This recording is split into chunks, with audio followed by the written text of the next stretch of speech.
7장 7절로 12절 개역 개정으로 읽겠습니다. 하나님의 말씀을 들으십시오. 구하라 그리하면 너희에게 주실 것이요 찾으라 그리하면 찾아낼 것이요 문을 두드려라 그리하면 너희에게 열릴 것이니 구하는 이마다 받을 것이요 찾는 이는 찾아낼 것이요 두드리는 이에게는 열릴 것이니라. 너희 중에 누가 아들이 떡을 달라고 하는데 돌을 주며 생선을 달라고 하는데 뱀을 줄 사람이 있겠느냐? 너희가 악한 자라도 좋은 것으로 자식에게 줄 줄 알거든 하물며 하늘에 계신 너희 아버지께서 구하는 자에게 좋은 것으로 주시지 않겠느냐? 그러므로 무엇이든지 남에게 대접을 받고자 하는 대로 너희도 남을 대접하라. 이것이 율법이요 선지자니라. 아멘. 지난주 제가 설교를 시작하면서 제가 깜짝 놀라는 일이 있었다. 그래서 제가 위와 장이 아플 정도로 깜짝 놀라는 일이 있었다. 그리고 이번 한 주간 동안 하나님께서 우리에게 깜짝 놀랄 일을 주실 것이다. 그렇게 제가 말씀을 드렸죠. 깜짝 놀랄 일이 생겼을까요? 안 생겼을까요? 진짜 깜짝 놀랄 일이 생겼습니다. 저희도 모르는 어떤 분이 큰 돈을 헌금을 하고 가셨어요. 진짜 깜짝 놀랐어요. 그리고 또 우리 목련님 중에 한 분이 수술을 해야 되는데 우리가 다 돕는 기도하면서 하나님께서 어떻게든지 치료해 달라 그랬는데 수술을 하지 않아도 된다. 이렇게 됐습니다. 깜짝 놀랄 일. 이거 외에도 뭐 깜짝 놀랄 일이 이번 한 주간, 지난 한 주간 많이 있었습니다. 하나님께서 우리에게 이런 응답을 주시고 또 우리에게 놀랄 일을 주시는 이유가 있는 것 같습니다. 그것은 우리가 지금 10주 동안 믿는 자의 힘, 기도력 이것을 가지고 같이 말씀을 나누는데 그것을 체험하게 하시는 것 같다라는 생각입니다. 정말 기도하는 자에게 응답이 되는가? 이 의문을 하나님이 정말 해결해 주시는 것 같다라는 생각을 합니다. 여러분 삶 속에 정말 기도의 응답을 날마다 누리시기를 주님의 이름으로 축복합니다. 우리가 살면서 여러 가지를 경험하는데 제가 중국에 있는 동안 언어 중국어를 이제 배웠는데 한국 아이들이 대부분 많아요. 80%는 한국 아이들, 러시아, 캐나다, 미국, 프랑스, 또 우즈베키스탄, 키르기스탄 이런 여러 나라 사람들이 와서 같이 공부를 했는데 한국 아이들이 말을 할 때 욕을 꼭 섞어서 하는 아이들이 있어요. 그런데 이 중국어를 배우고 난 다음에 아이들이 얼마나 예의 바른지 몰라요. 그래서 중국인들하고 아니면 다른 외국인들하고 대화를 나누면 중국어를 쓰는데 참 예의 바르고 정중하고 그리고 또 그 사람들한테 이게 좀 이렇게 좋지 않은 말을 하지 않더라고요. 그래서 제가 그때 깨달았어요. 언어가 바뀌면 태도가 바뀌는구나라는 생각을 하게 됐어요. 우리가 정말 기도의 힘이 우리에게 정말 있는가? 저는 있다고 믿습니다. 그래서 우리가 기도하는 언어를 제대로 쓰면 우리 삶의 태도가 바뀐다고 생각합니다. 여러분 삶 속에 정말 기도의 언어를 사용해서 살아가면 하나님께서 우리에게 있는 좌절의 태도가, 절망의 태도가, 하나님 앞에 불신했던 태도가 변화되어서 소망과 믿음의 태도로 우리의 삶이 더 풍성한 삶으로 변화될 줄로 믿습니다. 언어가 바뀌면 태도가 바뀝니다. 여러분 삶 속에 날마다 주님이 주시는 언어로 살아가시기를 주님의 이름으로 축복합니다. 오늘 제목이 응답받는 기도. 목사님 설교 제목을 너무 과감한 걸 쓰셨다. 응답받는 기도. 나는 지금까지 응답 못 받은 게 너무 많은데 정말 응답받는 걸까? 저도 기도 응답 100% 다 받은 적은 없습니다. 그런데 하나님께서 우리에게 기도의 응답을 주실 때 100% 주신다. 저는 확신합니다. 왜냐하면 기도의 응답에는 4종류가 있습니다. 첫 번째 하나님께서 우리에게 주시는 기도의 응답은 즉각적인 응답입니다. 우리가 손 얹고 누군가로서 기도해요. 그러면 즉각적으로 하나님께 치료해 주실 때가 있어요.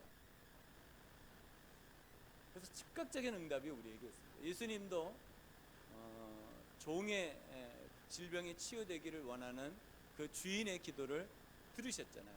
그러니까 그 즉시로 그 종이 나았던 일이 있습니다. 하나님께서 즉각적으로 응답하실 때가 있는 것 같습니다. 그런데 이렇게 적극적인 응답만 있으면 참 좋을 텐데 하나님께서 지체해서 주시는 응답도 있습니다. 체답이라고 합니다. 우리가 생각한 것은 오늘입니다. 오늘 하나님 오늘 지금 응답해 주시옵소서 이렇게 기도하는데 하나님께서 한 달 아니면 1년 아니면 3년 6개월 이 3년 6개월은 제가 결혼 응답을 받은 하나님이 3년 6개월 동안 응답을 안 하시다. 그러고 난 다음에 응답해 주셨어요. 하나님께서 지체해서 응답을 주실 때가 있어요. 혹시 여러분들 그런 경험이 있지 않습니까? 내가 작년에 구했는데 올해 응답되는 경우가 있습니다. 여러분 실망하지 말고 기도하면 분명히 하나님께서 하나님의 그 전지전능하신 능력으로 지혜로 응답을 해주신다는 것입니다. 지체하실 때가 있습니다. 그래서 우리가 좀 어렵습니다. 이 지체의 응답이 있을 때 또 하나의 어려움은 하나님께서 우리의 기도 제목을 변화시켜 주셔서 응답하신다. 그걸 변답이라고 합니다.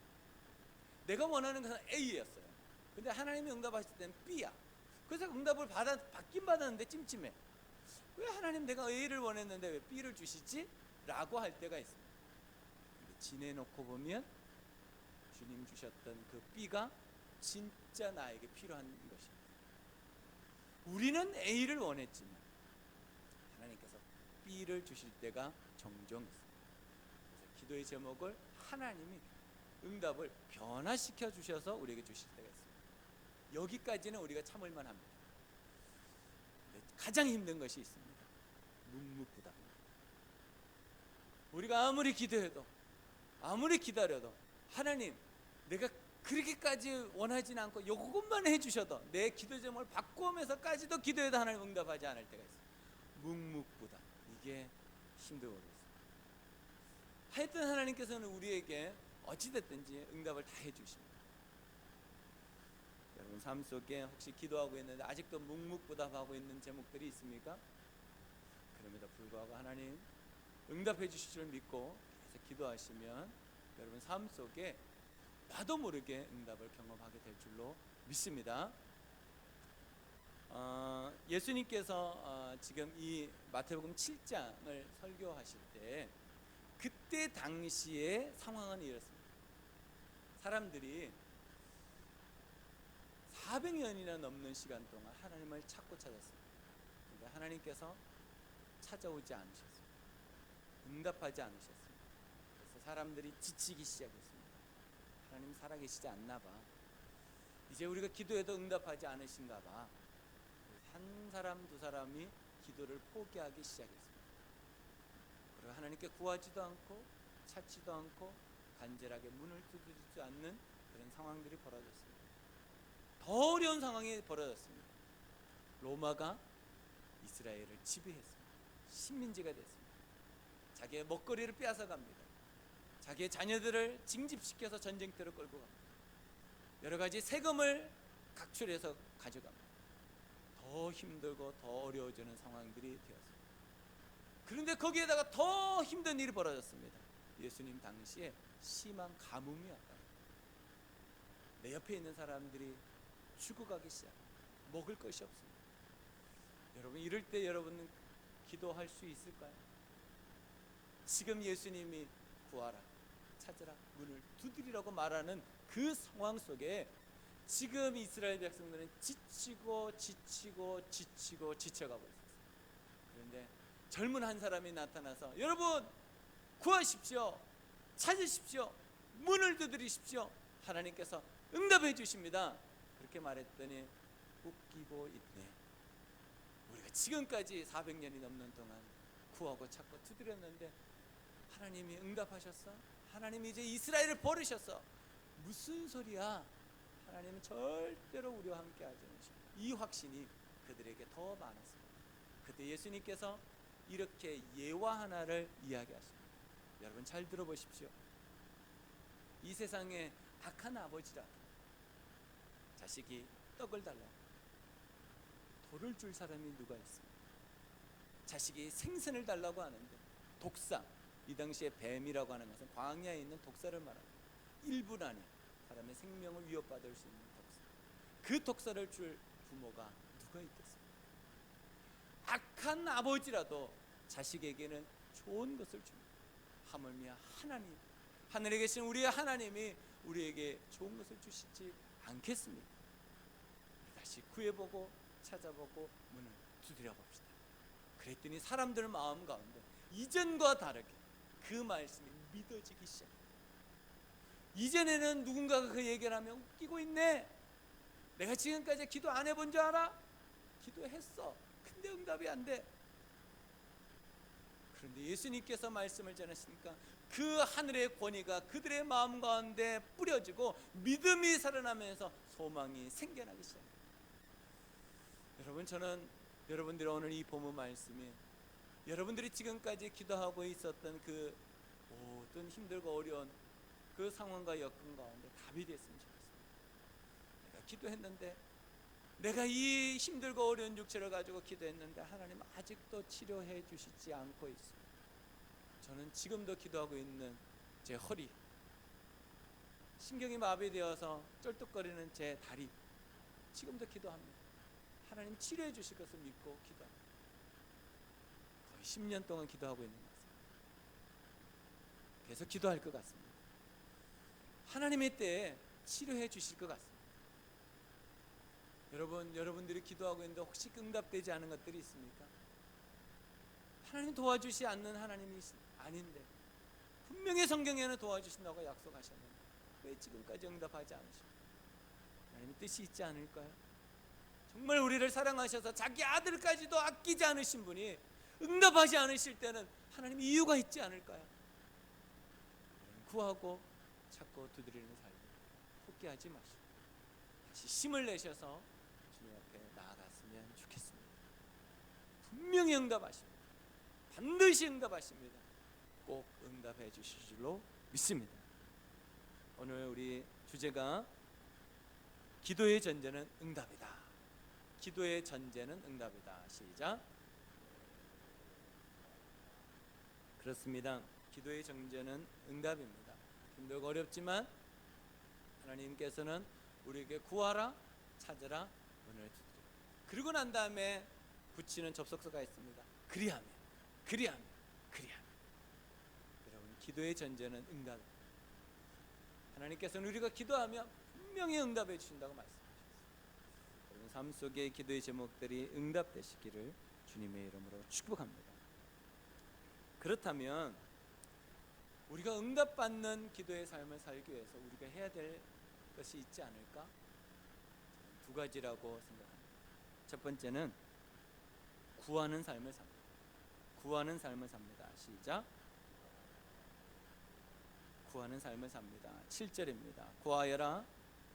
구하라 그리하면 너에게 주실 것이요, 찾으라 그리하면 찾아낼 것이요, 문을 두드리라 그리하면 너에게 열릴 것이니 라고 말씀합니다.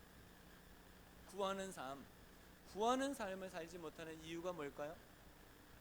왜 구하지 못할까요? 안 구해봤나요? 여기서 기도 안 해보신 분들이 누가 있습니까? 정말 힘들고 어려울 때 주님을 간절히 찾고 찾지 않은 분들이 어디 있습니까? 왜 우리가 구하는 삶을 살지 못하냐면 소망이 없어졌기 때문에. 해봤는데 안 됐다는 거예요. 지금까지 응답하지 않는데, 내가 그때 그렇게 힘들고 어려웠는데 주님 모른 채 하셨다는 거예요. 그러니까 우리의 마음에 소망이 없어요. 소망이 없으면 기도하지 않습니다. 소망이 없는 사람은 무엇과 같이 없어지냐면 믿음도 같이 없어져요. 여러분, 소망이 없는 사람에게 믿음 있는 사람 봤습니까? 소망이 없으면 믿음도 같이 없어져요. 여러분, 믿음이 있는 사람에게 소망이 없는 것을 본 적이 있습니까? 아닙니다. 믿음이 있는 사람에게는 항상 소망이 있습니다. 믿음과 소망은요, 한 쌍입니다. 같이 다닙니다. 이 당시의 사람들은 예수님께서 구하라고 했을 때 소망이 없는 상태였습니다. 그러니까 구하는 삶에 대해서 긍정적일 수가 없습니다. 부정적입니다. 그러니까 구하는 삶 하지 못하는 겁니다. 해봤는데 라고 하는 이 말이 굉장히 위력이 있습니다. 누군가 여러분들한테 그래도 기도하시죠? 그러면 대답이 그래요 라고 하면 참 좋은데, 목사님 제가 해봤는데요 안 되더라고요. 그런 사람한테, 그런 소망이 없는 사람한테 우리가 말하기가 참 쉽지 않습니다. 오늘 예수님께서 백성들을 앉혀놓고 할 때 그들에게 소망이 없었어요. 근데 그들의 마음 가운데 하나님이 소망을 주셨어요. 여러분, 소망은요 사람이 만들 수 있는 게 아니에요. 사람의 작품이 아닙니다. 소망은 하나님의 작품입니다. 소망은 하나님이 창조하셨어요. 그러니까 소망을 달라고 기도하셔야 됩니다. 우리에게 소망이 있어야지 기도하죠. 소망이 없으면 절대로 기도하지 않습니다. 기도하지 않으면 어떻게 하나요? 내가 알아서 삽니다. 제가 누누이 말씀드리지만 우리는 두 가지의 복으로 산다 그랬죠. 하나는 내가 노력하는 복, 하나는 하늘의 복. 여러분, 우리가 노력 열심히 하면 열심히 한 만큼 복을 누립니다. 그런데 그 복은 불안한 복입니다. 그래서 내가 열심히 한 만큼 더 불안해지는 것이 이 인생의 모습입니다. 열심히 해서 집을 사고 차를 사고 재정이 많아지고 많아집니다. 그럴 때 우리의 마음에 생기는 것은 뭡니까? 이러다가 내가 죽으면 어떡하지? 이러다가 이게 사라지면 어떡하지? 이런데 우리 아이들이 아프면 어떡하지? 예전보다 더 풍성한데도 우리의 마음에는 불안함이 더 많이 생깁니다. 왜 그럴까요? 하늘의 복이 아니기 때문에. 하늘의 복은 하나님 앞에서 평안을 누리는 것입니다. 하늘의 복은 우리에게 소망이 가득한 것입니다. 하늘의 복은 우리에게 믿음이 가득한 것입니다. 그래서 하늘의 복을 우리가 구하는 것이죠. 이 땅의 복을 구하고 찾고 두드리는 것이 아닙니다. 하나님께서 주실 수 있는 복을 우리에게 주시옵소서. 이 기도를 우리가 하는 것입니다. 여러분 삶 속에 이 복을 누리시기를 주님의 이름으로 축복합니다. 육신의 아버지도 자녀들에게 무익한 것, 해로운 것을 주지 않는다라고 말합니다. 우리 하나님의 아버지도 우리에게 무익한 것, 해로운 것을 주시지 않습니다. 우리가 기도한 것을 분명히 응답해 주신다라고 약속해 주셨습니다. 그런데 왜 우리가 기도 응답을 받지 못할까요? 기도 응답 받지 못하는 이유가 있습니다. 그래서 우리가 기도의 제목을 욕심으로 구하고 있습니다. 욕심으로 구하는 것은 받지 않는다. 그래서 하나님께서 우리에게 응답하지 않을 때는 기도 제목을 바꾸라고 말하는 거예요. 내가 기도 제목을 바꾸지 않고 계속 기도해. 그게 욕심이에요. 뭐가 욕심입니까? 하나님의 나라와 하나님의 의를 구하지 않고 내 뜻이 이루어지기를 원하는 거예요. 그건 욕심이에요. 하나님 응답하지 않습니다. 그래서 분명히 약속하셨죠. 욕심으로 구하는 것을 받으려고 생각지도 말아라. 하나님 응답하지 않습니다. 그러니까 여러분 점검해 보셔야 됩니다. 내가 지금 응답받지 못하고 있는 것이 혹시 내가 욕심으로 구하고 있는 건 아닐까?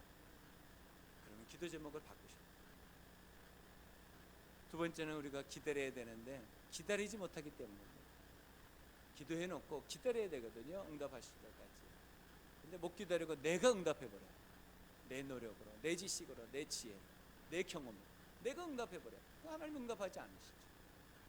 기도는 해놓고 기다려야 됩니다. 여러분 기다리고 있는 제목들이 있죠? 그러니까 우리가 찬양을 했지만 기도를 포기하지 말라. 멈추지 말라. 믿음의 기도는 반드시 응답받습니다.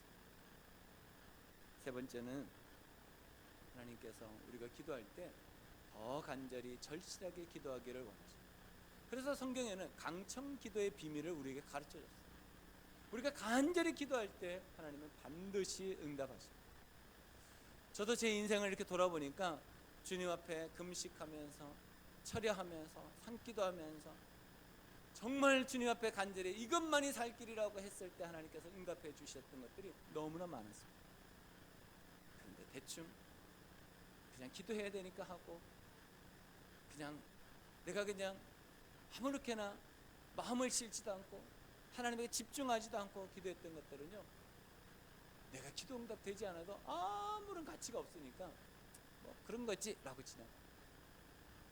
하나님께서는 우리에게 절실한 기도, 정말 간절한 기도를 하기를 원하십니다. 이제 우리가 말씀을 하나 보겠습니다. 마가복음 11장 24절로 25절 말씀을 보겠습니다. 네, 방송실 보여주세요. 마가복음 11장 24절로 25절 말씀입니다. 우리 같이 보도록 하겠습니다. 그러므로 같이 읽겠습니다. 그러므로 나는 너에게 말한다. 너희가 기도하면서 구하는 것은 무엇이든지 이미 그것을 받은 줄로 믿어라. 그리하면 너희에게 그대로 이루어질 것이다.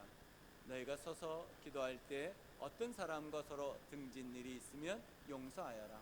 그래야 하늘에 계신 너희 아버지께서도 너희의 잘못을 용서해 주실 것이다. 언제 응답하십니까? 용서할 때. 우리의 마음속에 용서하지 못하는 사람들이 있습니다. 혹시 용서라는 단어를 들을 때 누군가가 생각났다면 오늘 그 사람을 용서하게 해달라고 기도하십시오. 용서는 일방적으로 하는 겁니다. 쌍방이 하는 것이 아닙니다. 내 입장에서 하면 됩니다. 하나님, 내가 그녀를 용서합니다. 예수님 이름으로 용서합니다. 근데 용서하지 않고 내 안에 계속 원한으로 품고 있습니다. 하나님 응답하지 않는다라고 말씀하십니다. 혹시 여러분 부모님을 용서하지 못한 분들이 있습니까? 부모님을 용서하십시오. 혹시 자녀들을 용서하지 못한 분들이 있습니까? 자녀들을 용서하십시오. 혹시 저를 용서하지 못한 분들이 있을 수 있으니까 이 기회에 저를 용서해 주십시오. 저도 굉장히 부족하고 연약합니다. 저도 여러분들을 용서하겠습니다. 제가 이 말씀을 준비하면서 하나님, 제가 누구를 용서할까요? 왜 이 말씀을 저한테 먼저 주셨을까? 설교자는 항상 먼저 말씀을 드립니다. 제가 참 기도하게 됩니다. 용서하는 마음을 가지고 기도했습니다. 우리가 용서할 때 하나님 응답하십니다. 여러분 마음속에 여러분들이 용서하는 마음, 정말 주님의 마음으로 기도하시면 하나님 응답해 주시는 것을 믿습니다. 야고보서 1장 5절로 8절 말씀입니다. 여러분 가운데 누구든지 지혜가 부족하거든 모든 사람에게 아낌없이 주시고 나무라지 않으시는 하나님께 구하십시오. 그리하면 받을 것입니다. 조금도 의심하지 말고 믿고 구해야 합니다. 의심하는 사람은 마치 바람에 밀려서 출렁이는 바다 물결과 같습니다. 그런 사람은 주님께로부터 아무것도 받을 생각을 하지 마십시오. 그는 두 마음을 품은 사람이요 그의 모든 행동에는 안정이 없습니다. 왜 기도 응답이 없습니까? 의심하고 있다. 의심할 때 하나님의 응답하지 않으신다 말입니다. 내가 알아서 살아가면 뭐가 없습니까? 안정감이 없습니다. 불안함이 있다는 것이죠. 여러분 삶 속에 정말 구하는 삶을 살아가시기를 주님의 이름으로 축복합니다. 우리 청년들 가운데 이제 군대를 입대하는 청년들이 몇몇이 있습니다. 8월, 10월 또 내년 1월 계속 군대를 갑니다. 전역하는 친구들도 많이 있습니다. 이 군대 입대할 때 여자들에게는 찬스입니다. 여자에게는 기회가 온 것입니다. 무슨 기회가 왔습니까?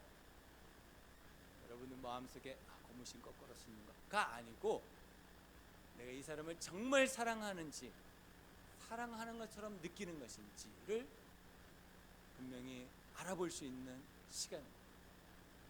내가 정말 군대 간 이 남자를 사랑한다면 무엇을 하게 되냐면 대가를 지불하게 되어 있습니다.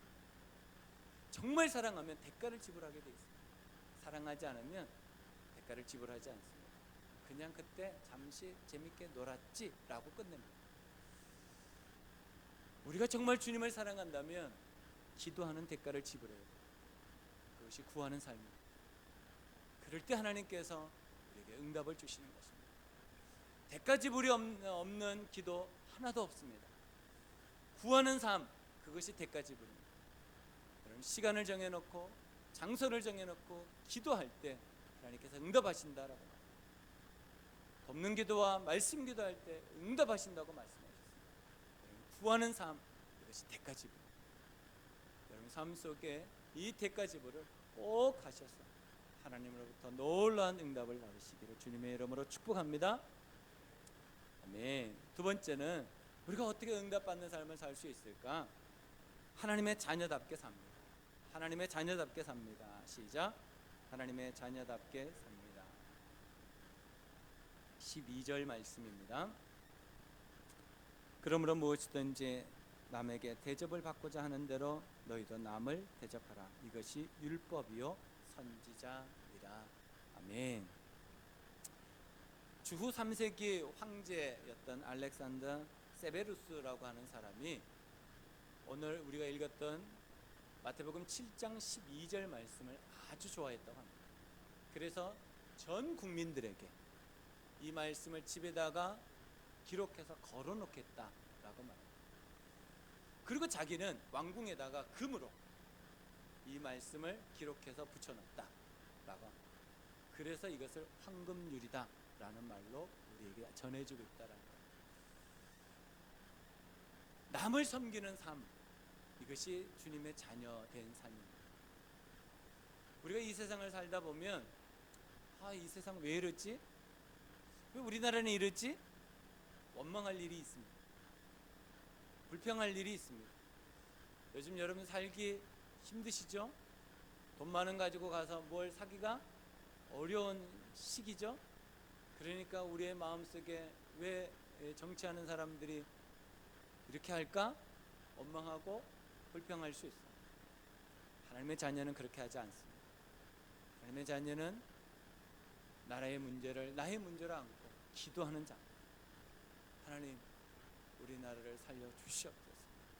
이렇게 기도했던 분들이 우리의 신앙의 선배들이었습니다.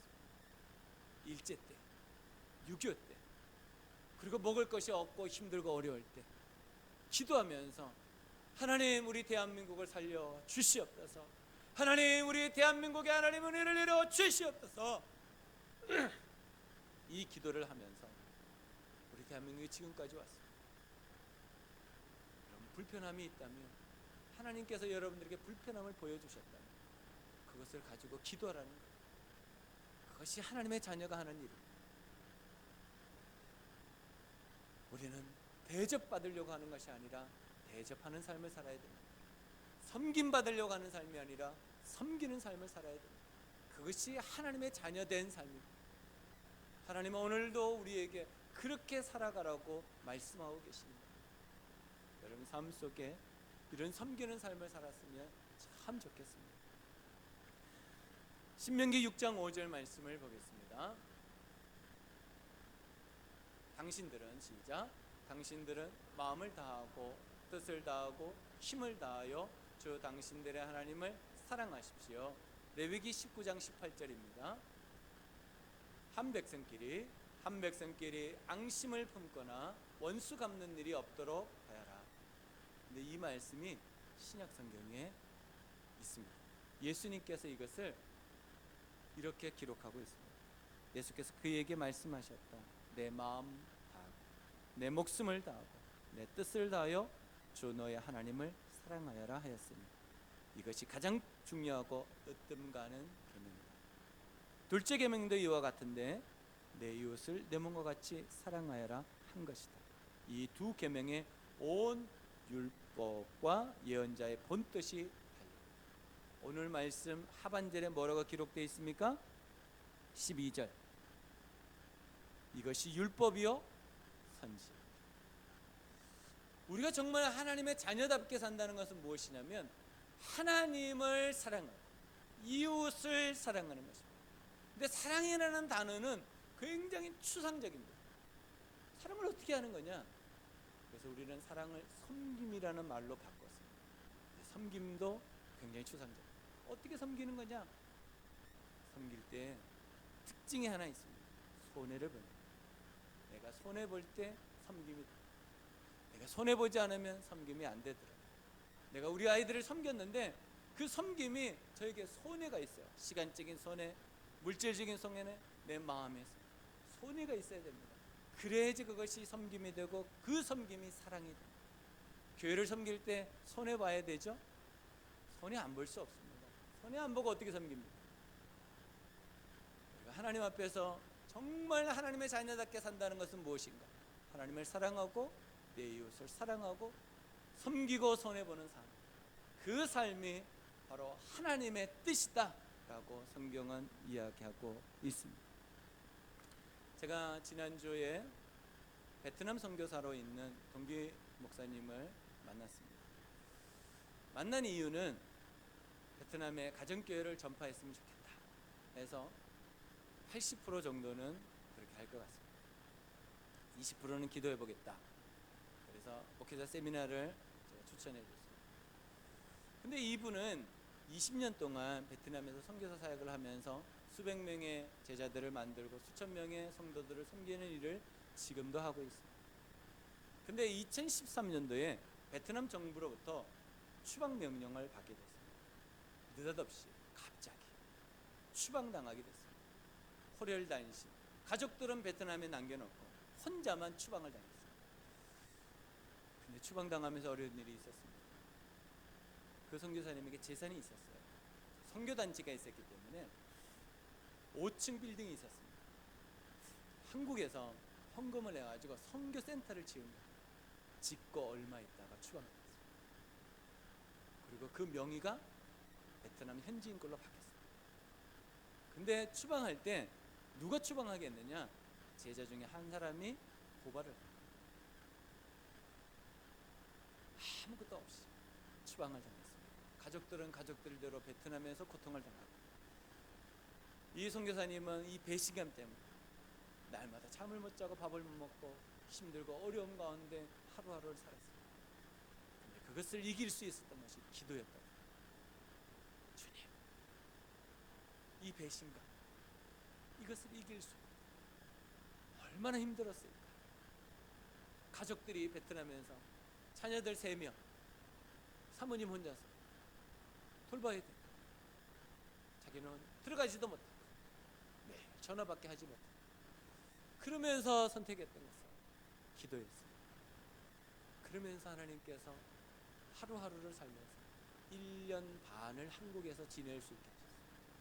그리고 하나님께서 다시 베트남으로 들어갈 수 있는 길을 열어주셔서 베트남으로 들어간 지 지금 7년이 됐습니다. 7년이 돼서 안식년으로 한국에 왔는데 저와 연결이 돼서 만나요. 그 얘기를 들으면서 얼마나 가슴이 아팠는지.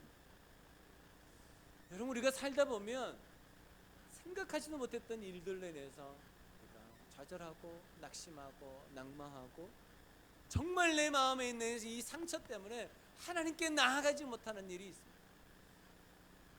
그것을 넘어서시기를 주님의 이름으로 축복합니다. 기도할 때 응답하십니다. 우리가 구하는 삶을 살 때 응답하십니다. 우리가 하나님의 자녀답게 살 때 응답하십니다.